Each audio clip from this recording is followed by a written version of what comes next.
Fact or fantasy, you decide. Bizarre stories trawled from the deep dark depths of the internet and narrated by me for your enjoyment. Supposedly true, these stories tell of frightening situations, supernatural encounters and paranormal oddities. We must ask though, is everyone so honest when recounting their story to an audience? Or is this simply more fantasy than fact? You'll be the judge of that. Number 8. My family travelled to the south of France to stay in a cottage owned by someone my dad worked with. The owners visited occasionally, but that summer it was free and we had 10 days booked in there. After a long 2 days on the road, we drove down a steep driveway towards a secluded mill cottage, with the water wheel sat static alongside the stone house. There was a deep cellar with stone stairs down under the wheel next to the house, and a small river circled the place. We went into the house and chose rooms, but being set down in a small cups, the house was draught and cold from a lack of use. We settled in and turned all the heating on, yet the house remained cold and felt damp. The first night we had set a fire in the living room and listened to a couple of audiobooks before my sister and I went to sleep. My parents stayed up longer and went to bed. Around midnight they both woke up at exactly the same time, and the door to the bedroom was opening slowly. At first they thought it was my sister until they saw a large dark silhouette of a man framed in the doorway, standing stock still, just looking in their direction as if appraising them. After a short period the shape turned and started to move, as if satisfied, and disappeared. They looked at each other but didn't speak, and both went back to sleep. The next morning the house felt warm and dry, and sunlight was back through the windows as if something had lifted and accepted them. They spoke the next day and both agreed that although they were skeptics, it could not have been anything other than something supernatural in that doorway, deciding their worth. Number 7. For anyone with loud upstairs neighbours.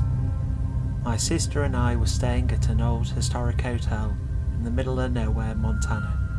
The building had been in use since the 1800s. My sister loves this place and has frequented it many times over the years.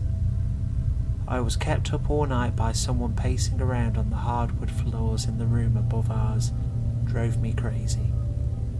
In the morning I asked my sister how she could sleep through it, and she told me that the upstairs of the building used to be a ballroom, but now it's carpeted and empty. The hotel staff confirmed that nobody was up there, and furthermore, if they were, I wouldn't have heard heels on hardwood floor. Number 5. So I used to live at this address.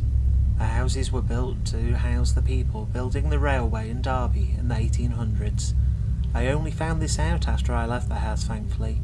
It was a creepy house, really foreboding, and every time I washed my hair in the shower, every time I opened my eyes, I expected something to be there. Anyway, I came back from the afternoon lecture one afternoon, opened the door, walked up the first flight of stairs, and saw a wet handprint on the floor, a really wet handprint. I was a bit like, very strange. At that moment, but I didn't freak out. It was just out of the ordinary. So I walked up to see my housemate, Ed. I opened the door, and he was on the phone to his girlfriend. Not crying, but massively in distress. That was when the penny dropped. He then told me that as he was walking upstairs earlier carrying a glass of water, he felt something cold go through him, almost a push, causing him to drop the water. He picked up the glass and ran upstairs to his room. The water falling out of the glass had created a handprint on the floor, literally, a handprint. Every digit was in proportion. I did freak out at the moment, as I'd put 2 and 2 together. I told everyone to get out of the house, which we did, but then sheepishly returned after a FIFA session around another friend's house.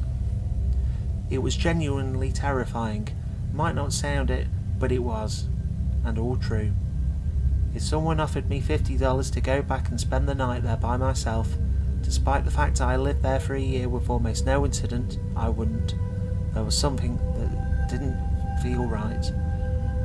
Unfortunately, I don't have a photo of the handprint. This was in 2012, prior to the culture of taking a photo / selfie of literally everything. I wish I had though. Number 4. When I was a kid, we lived in a haunted house. Strange things happened all the time. For example, my dad and I were alone in the kitchen one day making a snack. We put a plate on the counter and walked away to the fridge. We got what we wanted out of the fridge, turned around to walk back to the counter, and the plate flew off the kitchen counter and broke on the floor. My dad tried to calm me by saying the plate must have blown off the counter, but let's face it, the plate wasn't near the edge of the counter, and there were no windows or doors open. No one else was home. Weird. I also woke up to an old lady standing by my bed on more than one occasion. I told myself I was dreaming. This part might be dark, but here's the rest of the story. Years later, I looked up the address and found that an old couple lived there for many years, right before we moved in. Apparently the house was broken into and the old woman was raped and murdered. The old man sold the house and moved. We were the first occupants since the incident. We only lived there for about a year. My parents swear we moved so quickly because we got a better deal on another house nearby, but we know it's because the house was haunted, and the priest they brought in to bless the place told them we should move. No joke. Number 6. Okay, get ready for this story. So I was closing up the bar one night after a long shift. As I was carrying a rack of glasses into the kitchen, I slipped on the wet floor I had just mopped, fell to the floor, and let out an instinctual ah. Immediately after, as I'm sitting up on the wet floor, I hear a low-pitched moan. It was so audible that I actually thought it was a real person. This was startling considering I was the only person left in the bar. I stood up, completely frozen, and yelled, "Hello?"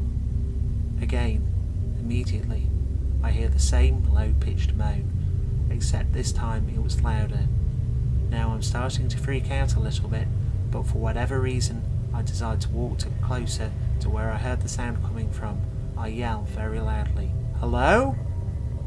The third time, I now hear a very loud, low-pitched moan. That was it for me. I ran back into the kitchen, grabbed the biggest kitchen knife I could find, because that seemed like the logical thing to do at the time, grabbed my purse, ran out the door, and never looked back. It was funny trying to explain to the chef the next day why he was missing a knife during his morning prep. The creepiest part? I come to find out that there was some sort of accident that happened in the restaurant years before with the son of the owner, and word around town was that he died right there in the bar. Number 3. My house was fraught with weird stuff happening when we first moved in. The kitchen table would move overnight 12 to 18 inches. My keys would disappear and show up in the weirdest places, like my quilt trunk. My son Christopher went into the basement and things came flying off the shelf at him. He also saw someone walking on our wraparound porch once, but no one was there. The most obvious one was a few years ago. Twice this happened. I was sweeping the kitchen floor. The door to the porch started to open, shaking uncontrollably. It was like someone was trying to open the door without turning the knob. Lasted about 15 seconds. Keep in mind this is a wraparound porch, completely enclosed. I knew it was bad because my dogs, who will bark at a butterfly flying past the window, all looked up at the door and stepped back. Both times it happened, I was doing the same thing about the same time at night. By the way, as a side note, I walked into the kitchen table one night while going to the bathroom. It was not the first time I walked into the kitchen table because it was moved, so I just said, "Please stop moving the kitchen table," and it never happened again. Number 2. I was at a slumber party in 8th grade with a few of my friends when we decided, stupidly, to have a séance in our unfinished basement. We were having fun and giggling as we were trying to figure out who to summon when someone suggested Jack the Ripper, a serial killer from the late 1800s, and I immediately got a pit in my stomach. "No," I spoke up, "we shouldn't summon something that evil." "That's right," called a man's voice from the other side of the cellar. There were no boys or men there, we were alone. Another girl and myself heard it. I'll never be the same. Number 1. In college, I was a part of our drama club, and we used a 100-year-old opera house in downtown Bidford, Maine as our theatre. So, I was there alone, doing work on the set for our next show, and of course being in a theatre alone is creepy as it gets anyway. This theatre was old enough to have the wooden walkways above the stage that went from one side to the other. As I am painting, I could have sworn I heard someone run across them multiple times. I tried to block it out, but that is nearly impossible. Just as I am about to finish, I hear something fall from above the stage. Even though I couldn't find anything, it's convinced me enough that I was done for the day. Apparently, there's a story of a ghost of an opera singer that died there in Halloween. Before that, I never believed in ghosts. Well, fact or fantasy? You decide. Thanks for watching. Please subscribe as it really helps me out, and I'll be back with more soon.